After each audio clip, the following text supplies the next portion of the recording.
Shop Superstart Premium, Extreme, or Platinum batteries at O'Reilly Auto Parts and get up to a $15 gift card after rebate. O-Reward members can also get a $5 reward with their battery purchase. For power, performance, and reliability, choose Superstart. Only at O'Reilly Auto Parts. O'Reilly Auto Parts. Why not trade Julius Randle to the Suns for Kevin Durant? Good luck. I'd raise my hand. I'd consider that. But we got a second apron problem, is the way it's been explained to me. Jonny Athletic can drill deep on it. That we can't, once upon a time, if you're not in the second apron, you can put together a couple of different contracts so that then the money matches up. You can't do that when you're in the second apron. I think there's a complicated way you could, but it almost has to involve like another couple series of transactions. But player for player, it wouldn't work, and you couldn't add, another player to it to make the salaries match up. So, yeah, I'm guessing that the Wolves would do that. But we'll talk to Johnny about that at 4:30. So the Minnesota Wild just got obliterated. Was it 6-0? Was that the final score? I lost track. I think that's right. I think 6-0 to the Ottawa Senators. You're going to have to explain to me. The hockey community is interesting because, and this is not just about hockey, but I think this mentality exists more in hockey than any other sport. And that is when somebody cheap shots one of our guys, all hell should break loose. It's like, how dare they? How dare he? Where is the league to step in and exact the right punishment? Where are our other players to exact a certain form of justice on the ice, right? It's ridiculous. It's contemptible. It's outrageous. What about when our guy is the one doing the stupid violent stuff? Over and over and over again. At a time, by the way, where we can't afford to lose any more players. Right? We have like, I think we're like $7 under the salary cap. Mm-hmm. So we can't replace anybody. Meanwhile, your guy, Ryan Hartman, is at it again. Basically just shoving his opponent's head into the ice. Yeah, not good look. And I don't even care about what had led to that. Don't text me about that. It was brutal, it was senseless, and most importantly, it was stupid. Because what is it going to lead to? The possibility that he's going to be suspended for 6 or more games. Name me an NHL team that can less afford losing a player for 6 more games than the Minnesota Wild. There aren't any, are there? We're at the top of the list. So I don't care how PO'd you are about what came before. He's already been, this will be his 5th suspension, I think, right? He's been fined 7 times. So at what point do we go, even if we like some of the stuff he does, do we go, well, this is what we abhor in players on other teams? And I maybe I haven't been on the hockey community websites, the social media. Maybe a lot of people are saying good riddance. I'm sick of this. It's ridiculous. But it cannot be justified on any level. And again, if you want to go with it's an eye for an eye in the NHL, the fatal flaw in this case is this team can't afford that kind of asinine thinking right now, given how many players are out. It just can't happen. So where's the outrage? We sure as hell don't hesitate being outraged when our guy's getting cheap shotted or hurt, and we go, well, that's a stupid thing. But shouldn't the same apply? It can't just be what's our guy, so we love him. So I'm hoping it's Hartsey. We like the nickname, whatever the case may be. I mean, has Bill Guerin called him out yet? He sure as hell will call out other players on other teams. And I get it. Hartman has some accomplishment to him, but I don't know that it's near enough at this point. This, to me, has to be called out. I don't necessarily expect they're going to do it within the locker room because that's just not the way it works. But everybody else should be, and people in the hockey community should be, if they want to be consistent with their approach on this thing. This is a bad look. It's a bad-looking play. And, again, if you want to even just try to get past that, it's so unhelpful for a team that is as desperate to keep players, has enough trouble keeping healthy players on the ice to where they're going to have to worry about a major suspension that could be as many as 6 games.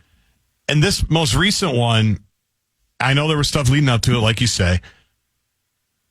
It's not in the flow of the game. It's not, hey, I got to run at this guy. I'm going to do it. It's not a hard hit that maybe goes a little bit too far. It's just on a face-off, and I'm just going to shove the guy's face into the ice. It's bad. It's a bad video, and now they're in the meat grinder again. And by the way, didn't they give up during his major penalty? Didn't the Ottawa score 3 times? It's possible. At least 2. It might have been 3. I mean, come on, what are we doing here? Are we really back to that crap? That there should be no excuse for this. There should be no quarter given for this at all. And it can't be, well, it's our guy, and we like feistiness. This isn't feistiness. This is stupidity that ends up, in this case, working against a team that we've talked. How many times have we talked about it with Russo? It's agonizing how little flexibility this team has right now when it comes to, right, replacing injured players with another body. I mean, we're just kind of stuck, right, with what we have to work with at a time where we don't need any other. We got enough vulnerabilities due to injury. So the most recent emotional Marc-Andre Fleury evening is now just in the rearview mirror. You know, you got 24 hours basically out of the Flower moment. Was that Thursday when he was in Montreal? Greatest thing ever. We spent the first hour with it on the show. I mean, it was as good as it gets. It was awesome. And now that's done, though. It's doused. The water's on it. Heartsea, 7 games. Might be that. Want to give some money away? We can, and then I got some good texts that have indeed come in from the hockey community that's saying I am unfairly generalizing about it. The Fan wants to give you a shot to put $1,000 in your hand. It is our national cash contest, and the second keyword of the afternoon is cash. Go to KFAN.com, enter the keyword cash. How big is Luka going to be in LA? I mean, he's going to be massive. You mean literally or just as a star? Well, that's a good point. I meant as a star, but I guess you could do the other. Huge. I saw him, by the way, get off the plane. He didn't look that, looks like he's been doing Pilates. He wasn't stripped down, but he didn't look like he was, based on, again, there were people saying he's up to like 280 pounds. That's absurd. He's not, but didn't look like Jiggly Boy to me, and no offense to Jiggly Boy, who we love. I'm so proud of the hockey community, at least the members of the community who are reaching out to us after our little rant about the asininity of one Ryan Hartman. Dan, I always thought he was a cheap player, takes stupid penalties all the time, never liked him on our team. I'm right there with you. Listen to the entire game on the radio. We were not winning, but the penalty led to 3 goals and neutered any chance of winning. Those types of penalties should be severe and not tolerated. Those penalties should start at 20-ish games, and if it results in major injury, an entire season. There is outrage from the hockey community, writes 952 guy. If it's outrage you seek from the organization, you might not see that until after the suspension is announced to avoid giving the league more ammo to suspend him even longer. Yeah, I don't expect it from within. That rarely happens. I never liked Hartman, period. He can't stick handle or rush the puck. His passes are slap shots. After Suter was furloughed, Hartman became the least like Wild player. He's an embarrassing chump to pay money to watch. That's 907 Alaska guy. Furloughed, I like that. Dan, I'm a huge Wild fan, but Hartman's behavior was pretty disgusting. Most of the comments I've seen under Russo's article on social media are Wild fans also disgusted with his actions. Who can't afford to lose Hartman? We can dump him. Or we can dump him. Costly penalties are his makeup. He's been demoted off the number 1 line. He can intimidate with his size. Just cheap crap. Or he can't intimidate with his size. Just cheap crap. Cheap shots in hockey are like tariffs. They are stupid. There's your political angle. Uh-oh. Now here come more texts. Be ready. Like you said, this Hartman thing is really going to hurt the team right now. I'll be surprised if Guerin does not trade him.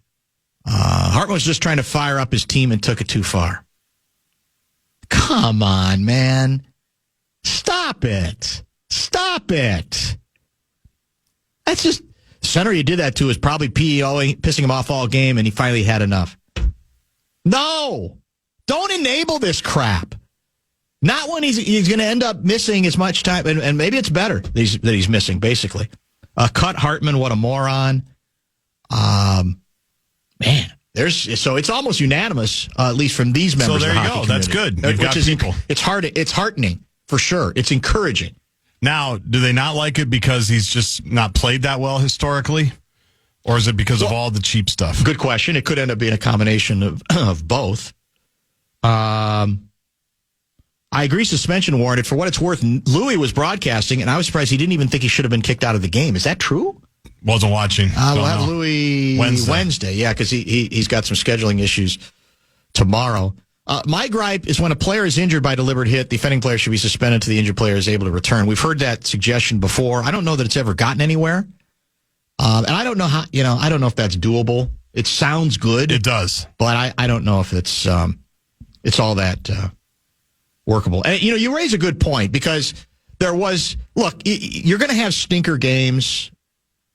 Although did you see the shots on goal totals for that game? A little lopsided.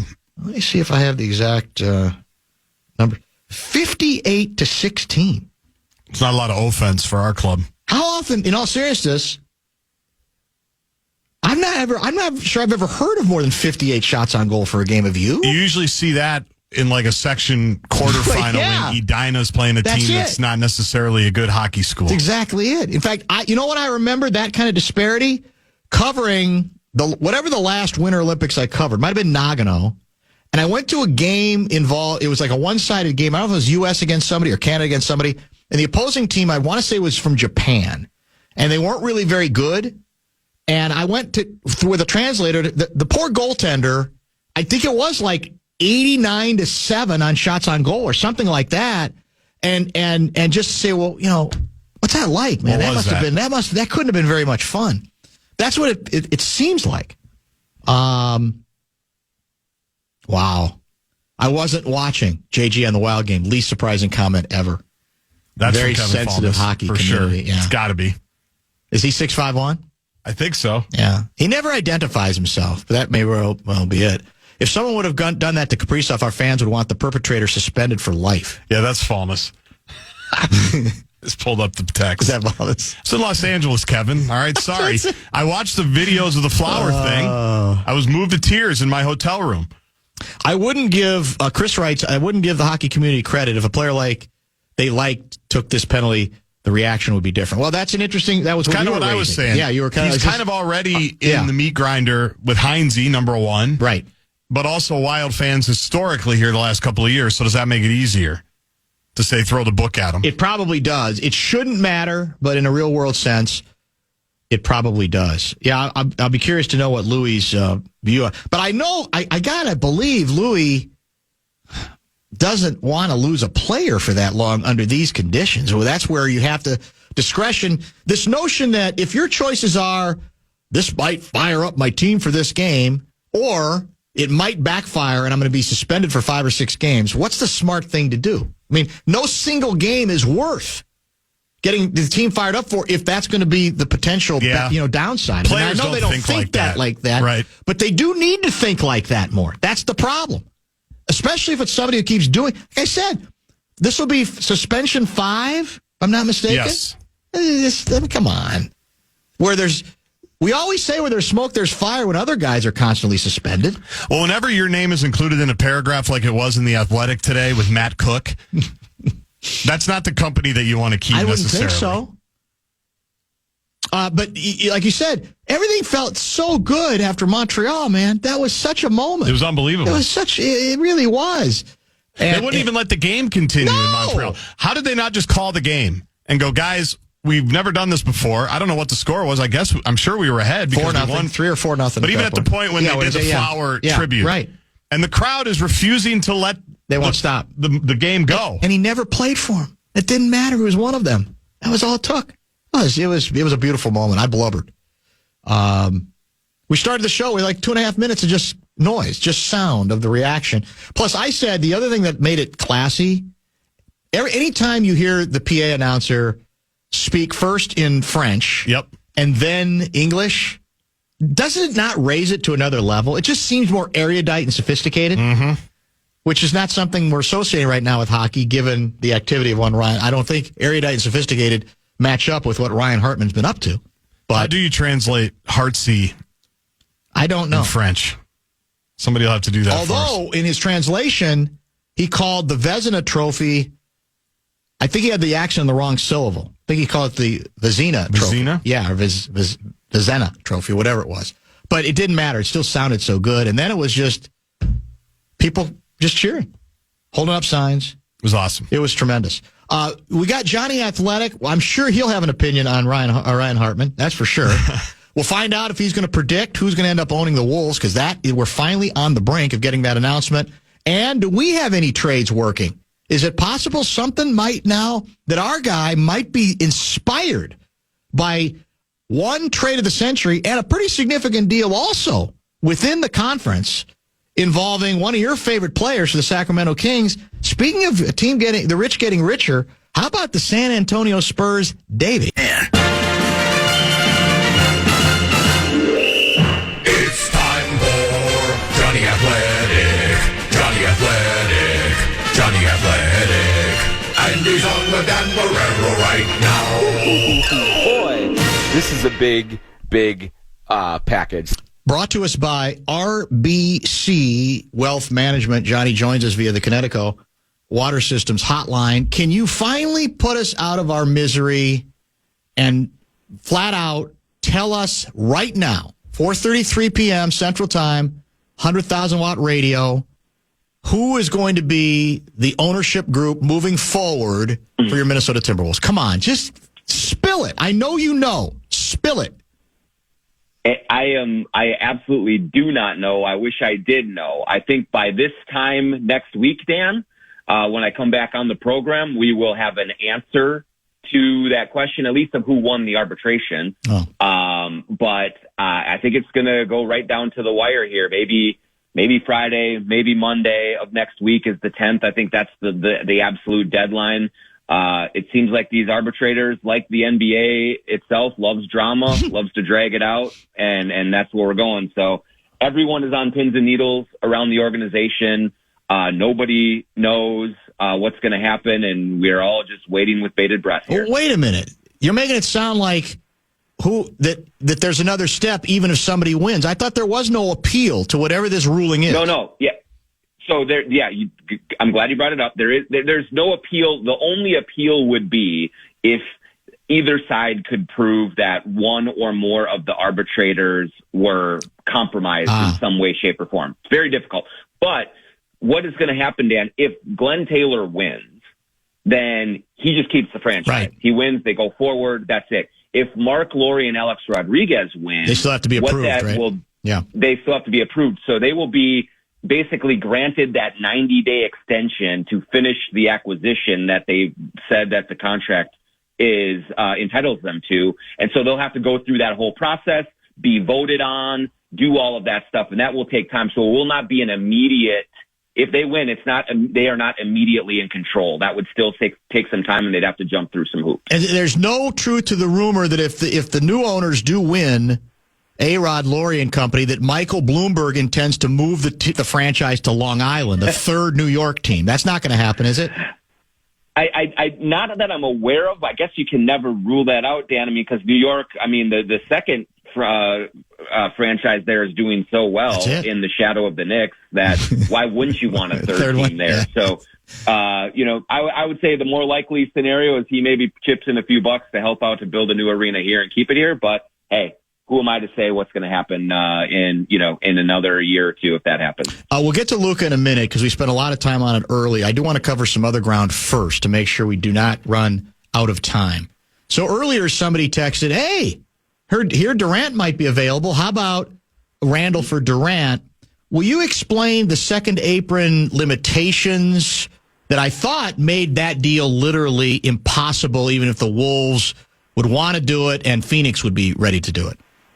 Well, one of the problems, Dan, with something like that is the Timberwolves cannot, if you're in the second apron, you cannot aggregate players to get one. So you can't send out two to get one, that sort of thing. So now there are certain ways around it if you get in multiple teams, right, and 3-4 teams and get something going that way. So those are very hard deals to pull off. So it's not impossible. I know that the Timberwolves love Durant, like the entire league does. Like an Ant Durant combination would be amazing. But given their lack of resources, the lack of draft picks, Julius Randle not being exactly the type of tentpole player that a team would want in return for Kevin Durant, I think it is highly, highly unlikely that anything like that could happen. But certainly the restrictions of the second apron also play into making it even more difficult for them to pull off a deal like that. So I can argue that several teams, or at least a couple of teams in the Western Conference, which we play in, have made themselves better. I think you can make the argument that for now the Mavericks are better and at least, built a little bit differently. And you could say the San Antonio Spurs, Davey, just got better as well. So is any of this going to inspire Tim Connelly? Do you think he's suffering from any FOMO, or is there just not any realistic move to make? Yeah, I mean, that Tim Connelly is ultra aggressive, right? I mean, he is not afraid to make a big, polarizing, controversial move. He's done that a couple of times here in his short tenure. So I can tell you that absolutely he and that staff in the front office are making a ton of calls, combing the league, trying to find if there is anything out there available to them. But as of today, 4:38 p.m., my impression is there isn't a whole lot out there for them. Again, kind of gets you put the second apron there.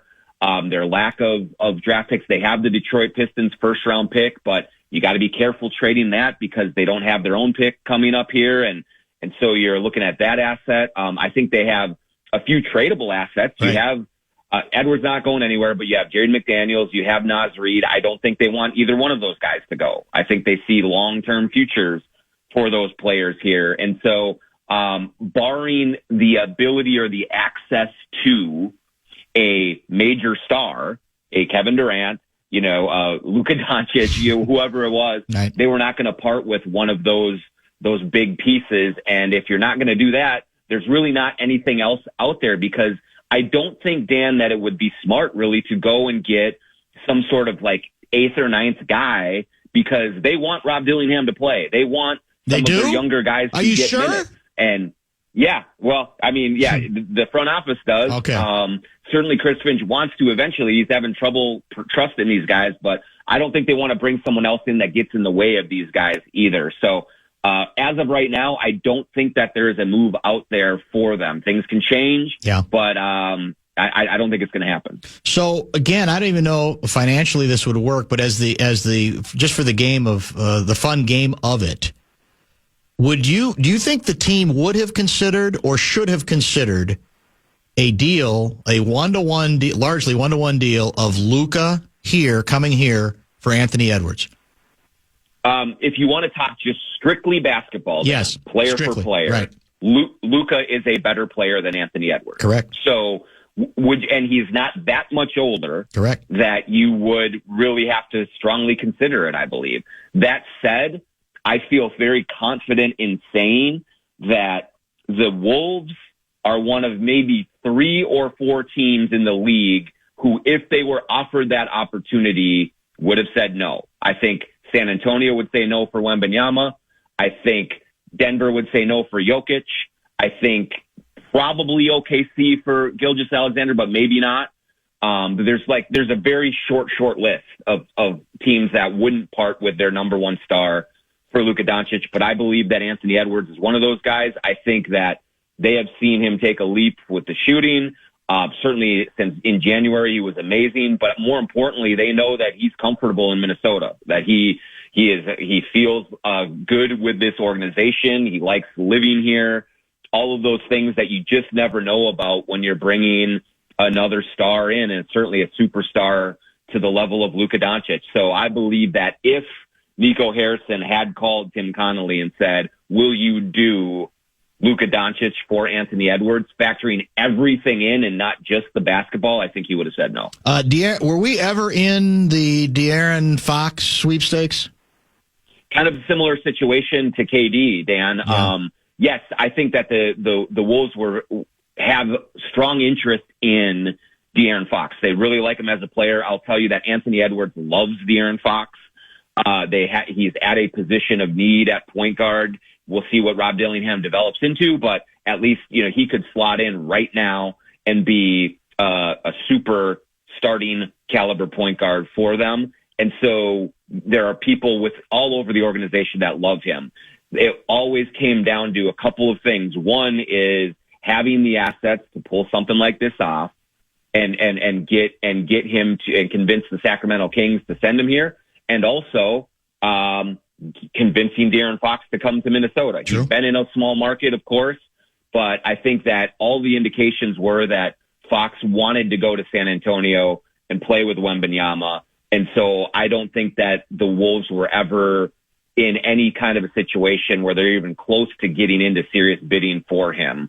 Could Randall and Jaden McDaniels and a couple of pieces, been interesting? Yes, but I just think overall it was never a real realistic conversation for them. Jonny Athletic joining us, brought to us by our good friends at RBC Wealth Management. Goat Guy with an interesting question. If we don't swap Randall for an expiring contract player, couldn't Randall's decision to exercise his player option potentially force us to lose Nah or put Reed/others at risk? It could, yes. There is, and I would say that when he was first acquired, when Julius Randle was first acquired, very few people thought that he would end up exercising that option. They would say, hey, he has a good year here. Worst case scenario, he becomes a free agent this summer and the Wolves can't afford him or decide to move on from him and he goes. I think the way that this season has gone, it does indicate a higher chance of him exercising that option and doing it now. Just because he does that doesn't mean that the Wolves are totally stuck. I think this summer they could certainly explore trading him and keeping Alexander Walker and Naz Reid, and just moving him to somewhere else for, finding a deal, because it would be a 1-year expiring contract. There would be certainty about the cost around him, and they could find a way to alleviate that if they feel like they had to.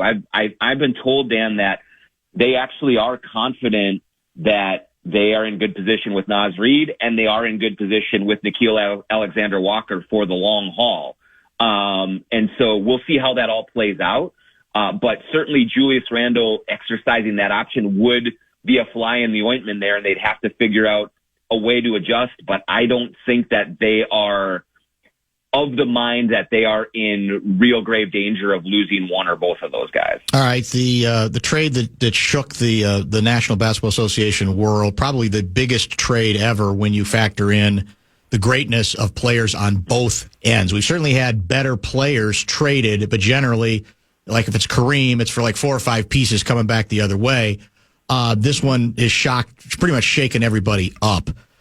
I characterized it as, I have to believe Dallas feels like it knows something or has some nagging concern, whether it's the body, whether it's we don't want to pay him $350 million, whatever it is.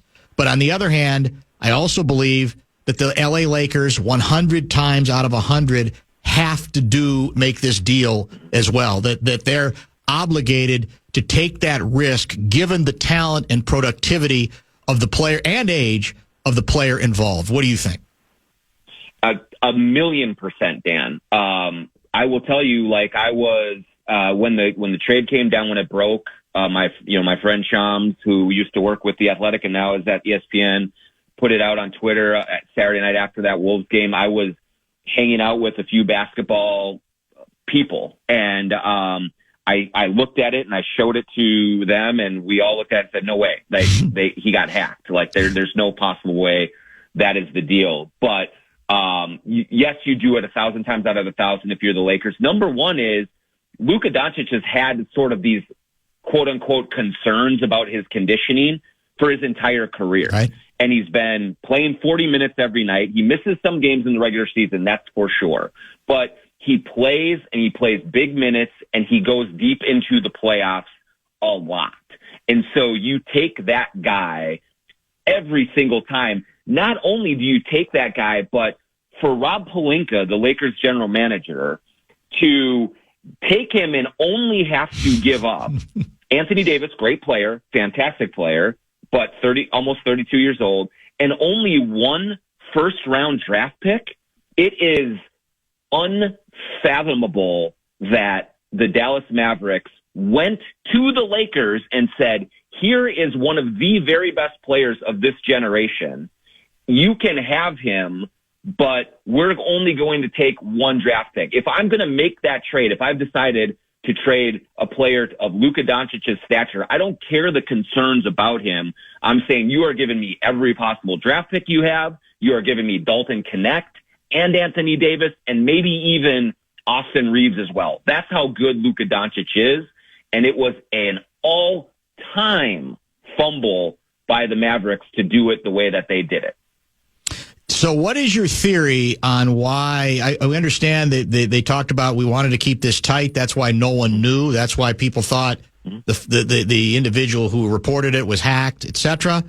What's your theory on beyond that? Why, if you're gonna make this big a decision, you do not find a way to give yourself a chance at another deal? Because we had Mitch Lawrence on earlier, who's based in Dallas now. His theory is he thinks they really wanted that Jason Kidd and the GM, they kind of believe in what Davis represents, and that was part of their vision, and that maybe they didn't want anybody else. Now, you still think they should be able to get more than one draft pick for that, but why not open it up for bidding? Yeah, it's the ultimate question, because it's a dereliction of duty not to open it up for bidding.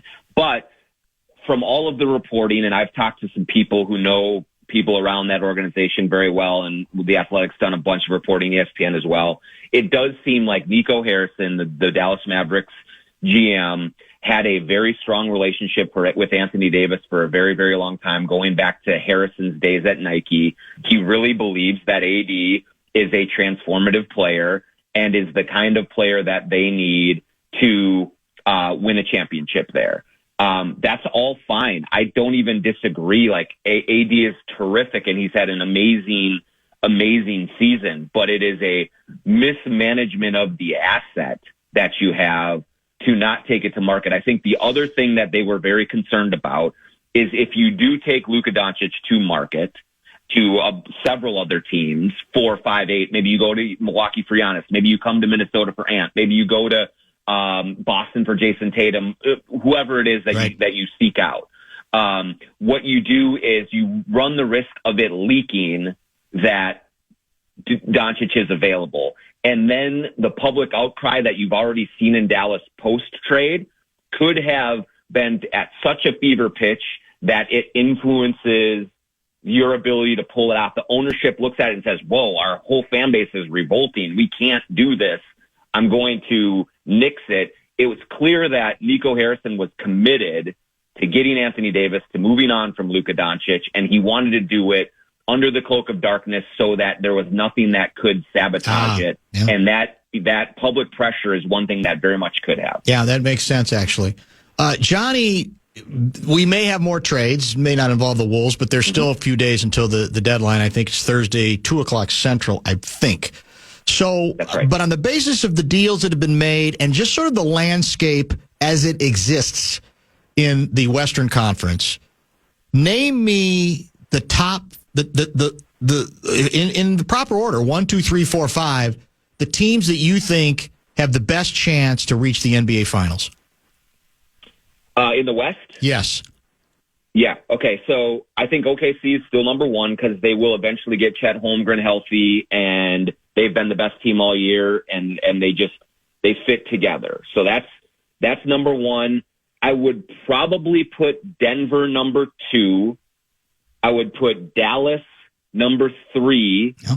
And then, because I do think that they're going to be good. The Mavericks are going to be good in the short term. Yeah. I just think that over the long term, it's just a terrible, terrible deal. And then if the Lakers can swing a trade for a big man and someone who is a legitimate rim protector and rebounder, which I know they're trying to do right now, then all of a sudden I think you have to factor the Lakers in up high there. I think Memphis and Houston, I don't think they're ready yet for it. I don't really believe in the Clippers.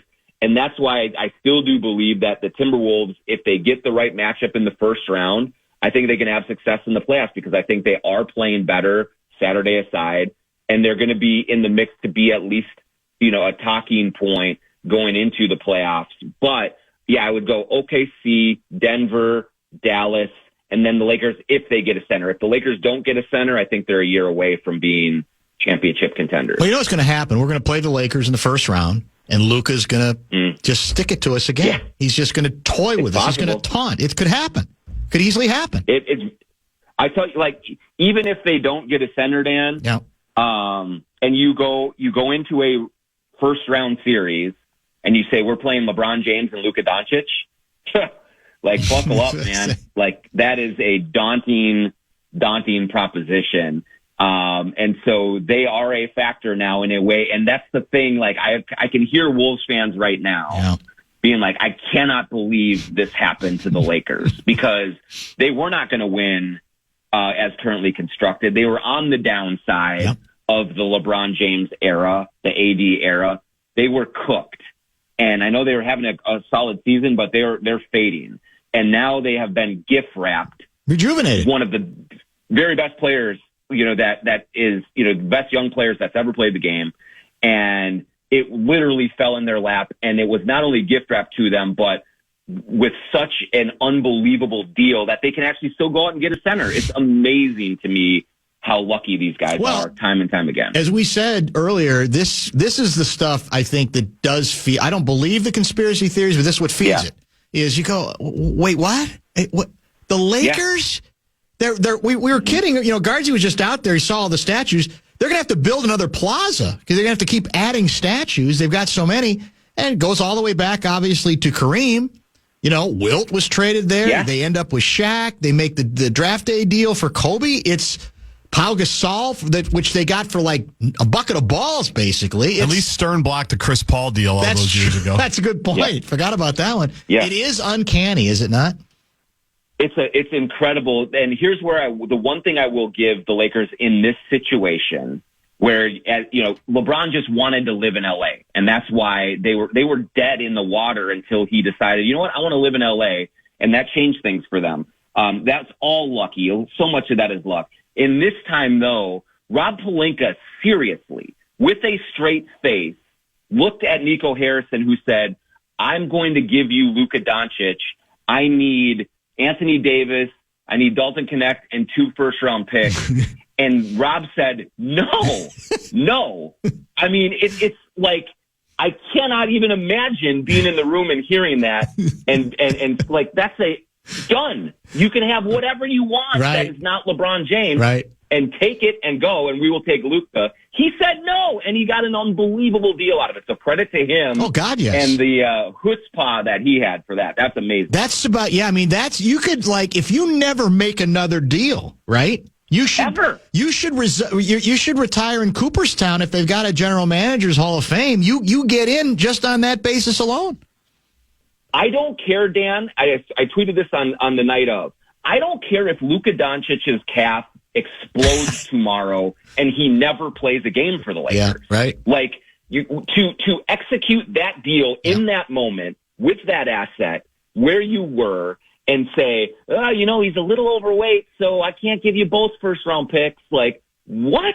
Amazing. It's the best deal I've ever seen. Well, it's incredible. I kidded earlier, based on the reports, I expected when I saw Luka get off the private plane that he was going to look like Jiggly Boy. People are making it sound like he was going to be 400 pounds. And no offense to Jiggly Boy, we love him. But, Jiggly Boy, I think, would admit that he's probably not in basketball shape. And he looked, I don't know, maybe he looked a little heavy, but and he wasn't stripped down naked, but the reports made it sound like he was approaching 300 pounds. And this is the Lakers are laughing right now and rubbing their hands together because all Luka has heard for the last 2 days from the team that drafted him, from the team that he put on the map after Dirk Nowitzki, from everything that he did from the Mavericks, all that they have said off the record via sources is he's fact. We can't rely on him. We didn't want to pay him. Now he's going to LA with LeBron James, the most fit NBA player that's ever existed. And he is going to have that chip on his shoulder. Yeah. And we have seen, Timberwolves people have seen what that looks like in the conference finals when he's playing with an edge. You think he's not going to be motivated when all everyone is saying from his home, his American home, you're too fat, we don't want you. And now what's going to happen? He's going to unleash holy hell on this whole league and especially on the Mavericks. Yeah, 100% true. Good to catch up, my friend. Thanks for adjusting your schedule today. Much appreciated as always. We will chat next week. All right. Thanks, Dan. Thanks, Johnny. That is John Krasinski, Jonny Athletic, brought to you by RBC Wealth Management. We are guest-free the rest of this show. We got a top 5 at 5 coming up, and I've got an item that we might have to add to it unless it's already on your list. Breaking news of a very interesting variety. Anyway, what do you have? What sport? I can't say. Well, what if I want to tease you. But Okay. so you can go ahead with your tease. I'm going to hold on to mine, and maybe that'll convince you to stay interested in the next segment and come back for it. Well, I'm going to be interested. We have an umpire in the meat grinder. Is that the bit? You stole my touchdown call.